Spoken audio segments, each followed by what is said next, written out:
اعوذ باللہ من الشیطان الرجیم بسم اللہ الرحمن الرحیم. ڈیئر اسٹوڈنٹس، السلام علیکم ورحمۃ اللہ وبرکاتہ.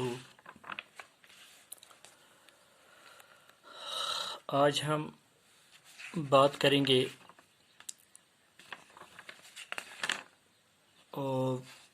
جو ہمارا ٹاپک چل رہا ہے وومن کاسٹ اینڈ ریفارم. اس میں ہم نے ریفارمرز کے بارے میں پڑھا تھا. تو آج ہم اس کا ایک اور ٹاپک پڑھیں گے، girls begin going to school. یہ 8ویں جماعت کے یہ ہسٹری کا 8واں لیسن ہے. تو اس کو ہم آج آگے بڑھائیں گے.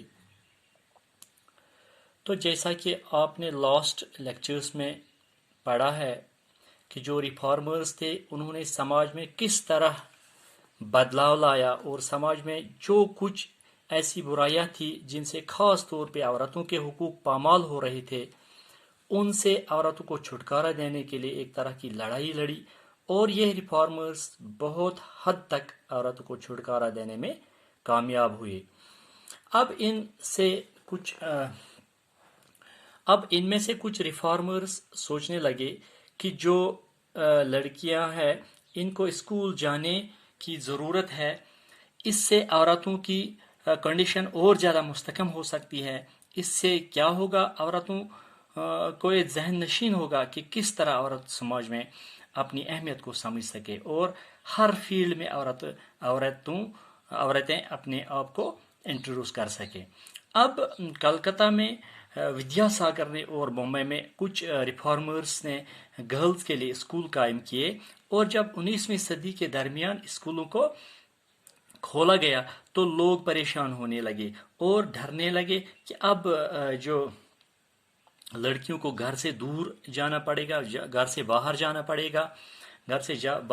پڑے گا اسکول جانے کے لیے. تو لڑکیاں گھر سے باہر محفوظ نہیں رہ سکتی، اور جو یہ ڈومیسٹک ورک ہے اس سے بھی یہ لڑکیاں دور ہو جائے گی، یعنی گھر کا کام کاج جو ہے وہ نہیں سنبھال سکیں گے. اور کچھ لوگ یہ سمجھتے تھے کہ لڑکیوں کو پبلک پلیس سے گزرنا ہوگا اور پبلک پلیسز سے لڑکیوں کو دور رہنا چاہیے. تو اس طرح تھرو آؤٹ 19th سینچری زیادہ سے زیادہ عورتیں اپنے گھروں سے ہی ایجوکیٹ ہوئی، اپنے فادر سے اور اپنے ہسبینڈ سے، اور ان سے جب یہ ہو گیا کہ عورتوں کو باہر نہیں جانا چاہیے، جب یہ اسکول جانے لگیں گی تو وہاں سے پبلک پلیس سے گزرنا ہوگا ان کو، تو یہ ٹھیک نہیں ہے. تو جو مطلب لبرل یہ ہسبینڈس اور فادرز تھے، یعنی جو یہ اس بات کے حق میں تھے کہ نہیں، گرلز کے لیے اسکول ہونا چاہیے، ان کو اسکول جانا چاہیے، تو ان سے عورتوں نے یہ تعلیم حاصل کی. In the later part of the century, schools for girls were established by the Arya Samaj in Punjab and Jyotri Phule in Maharashtra. تو آریہ سماج نے اسکول قائم کیے ادھر یہ، اور مہاراشٹرا میں جیوتی راؤ پھولے نے انہوں نے وہاں پہ اسکولز گرلز کے لیے قائم کیے. تو اور نارتھ انڈیا میں عورتوں نے عربی لینگویج میں، جو مسلم عورتیں تھیں، عربی لینگویج میں قرآن پڑھنا بھی سیکھ لیا. اور کچھ عورتیں کچھ جو وومن ریفارمرز تھے جن میں ممتاز علی تھی، انہوں نے قرآن ورسز دے کر وومن ایجوکیشن کی اہمیت کو بیان کیا. اور بھوپال میں کچھ بیگمز تھی، انہوں نے علی گڑھ میں اسکول قائم کی، اور بیگم رقیہ سخاوت حسین نے اسکول قائم کیا.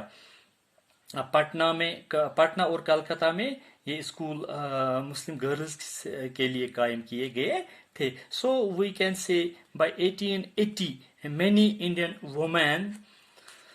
women became doctors, teachers اور writers.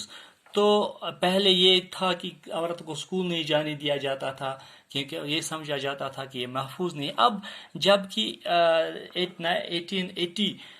1880 میں جب یہ کچھ عورتیں ڈاکٹرز بھی بنی اور یہ ٹیچرز بنی، رائٹرز بنی، تو اس سے لوگوں کا ذہن کھل گیا کہ نہیں، عورتوں کے لیے ایجوکیشن ضروری ہے، اور عورت بھی اس سماج کا ایک حصہ ہے، ان کو بھی آگے پڑھنا چاہیے، ان کو بھی مردوں کے ساتھ کام کرنا چاہیے. تو انشاءاللہ کل اس ٹاپک کو ہم آگے بڑھائیں گے. آج ہم یہاں پہ ہی ختم کرتے ہیں. کل تک کے لیے اجازت دیجیے. خدا حافظ.